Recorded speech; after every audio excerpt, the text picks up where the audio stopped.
पास है law of conservation of angular momentum. ठीक है जी, लॉ का मतलब होता है कोई भी कानून। ठीक है जी, कोई भी कानून।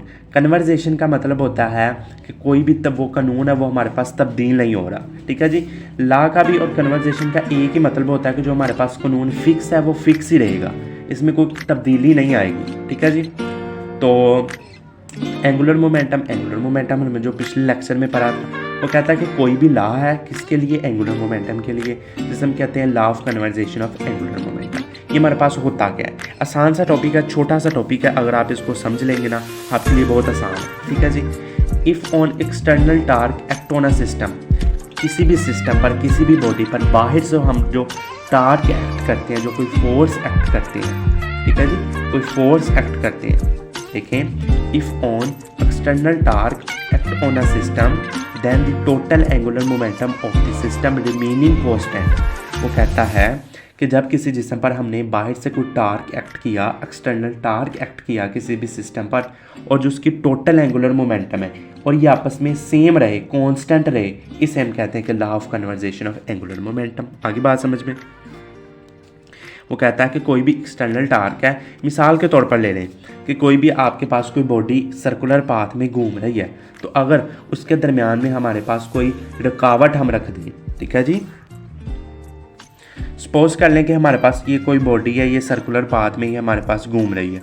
ठीक है जी, ये हमारे पास कोई बॉडी है, ठीक है जी, ये हमारे पास सर्कुलर पाथ में घूम रही है, यहाँ जी ये सर्कुलर पाथ में घूम रही है। ठीक है जी, अगर इसके दरमियान में हमने कोई इधर रख दी, कोई चीज़ रख दी, यानी कोई हमने रुकावट इसके दरमियान में रख दी, यानी सपोज कर लें कि हमने इसके दरमियान में टार्क को रख दिया। ठीक है जी, टार्क को इसके दरमियान में हमने टार्क को रख दिया। ठीक है जी, तो ये जो हमारे पास बाहर से कोई हमने फोर्स इस पर एक्ट की है ना, एक्सटर्नल फोर्स एक्ट की है, और इसकी बॉडी का टोटल जो एंगुलर मोमेंटम है वो हमारे पास कांस्टेंट रहेगा। ठीक है जी, वो हमारे पास क्या रहेगा, कांस्टेंट रहेगा, ये तो आप जानते हैं। ठीक है जी, वो हमारे पास क्या रहेगा, कांस्टेंट रहेगा। आगे बात समझ में। तो वो यही वो कहता है कि कोई भी हमारे पास कोई बॉडी है वो सर्कुलर पाथ में घूम रही है, अगर हम उसके दरमियान में कोई टार्क एक्ट कर दें, कोई टार्क हम अप्लाई कर दें, और जो उसका टोटल एंगुलर मोमेंटम है वो सेम रहेगा, तो इसे हम कहते हैं कि वो हमारे पास law of conservation of angular momentum है। आगे बात समझ में। ठीक है जी, तो अब हम अपने असल टॉपिक की तरफ ये वो कहता है कि एल टोटल, हम टोटल अगर एल निकालें, एंगुलर मोमेंटम निकाल लें, तो वो L1 plus L2 so on constant रहेगा वो हमारे पास। ठीक है जी, जितना भी वो एल जाता जाएगा प्लस होता जाएगा, वो उसकी वैल्यू हमारे पास कांस्टेंट ही रहेगी। ठीक है जी, एक्सप्लेनेशन देख लें।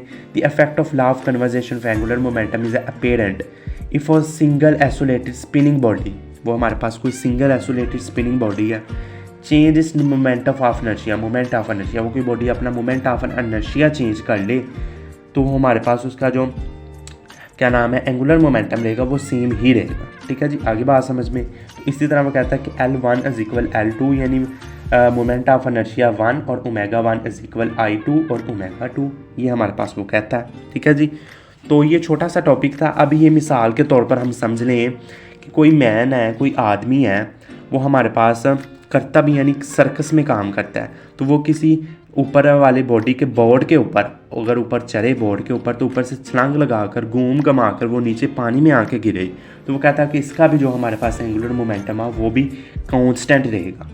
किस तरह देखें जी, हमारे पास ये आदमी है, ठीक है जी, हमारे पास रेस्ट की हालत में अभी चलना शुरू किया है इसने। ठीक है जी, अभी ये अगर थोड़ा सा आगे बढ़ा तो इसने अपने हाथ ऊपर उठा लिए, ये देखें ना, अपने हाथ इसने ऊपर उठा लिए। क्यों अपने हाथ ऊपर उठाए हैं, क्योंकि ये जंप करेगा ना इस बोर्ड के ऊपर, तो इस बोर्ड के ऊपर जंप करेगा, तो यहाँ जो ऊपर हाथ उठाए यहाँ से इधर तक का जो एंगल होगा वो हमारे पास ज़्यादा होगा, रेडियस इसका ज़्यादा होगा। अब यही छलांग लगा कर नीचे आएगा तो ये अपने आप को क्लोज कर लेगा, तो इसका हमारे पास अब एंगल हमारे पास ये छोटा हो जाएगा, अपने आप को क्लोज कर लेगा, फिर ये घूम घमा के फिर ये पानी में गिरेगा। तो वो कहता है कि इसका भी जो एंगुलर मोमेंटम है वो हमारे पास कांस्टेंट ही रहेगा। ठीक है जी, तो ये था आज का हमारा छोटा सा टॉपिक है law of conservation of angular momentum. कोई ऐसा कानून है कि जहाँ किसी बॉडी पर हम एक्सटर्नल टार्क एक्ट करें, उसका जो टोटल एंगुलर मोमेंटम है वो हमारे पास कांस्टेंट रहे उस सिस्टम का, उसे हम कहते हैं कि law of conservation of angular momentum. ठीक है जी, तो इस वीडियो में इतना ही, अगली वीडियो में मुलाकात होगी। अल्लाह हाफिज़।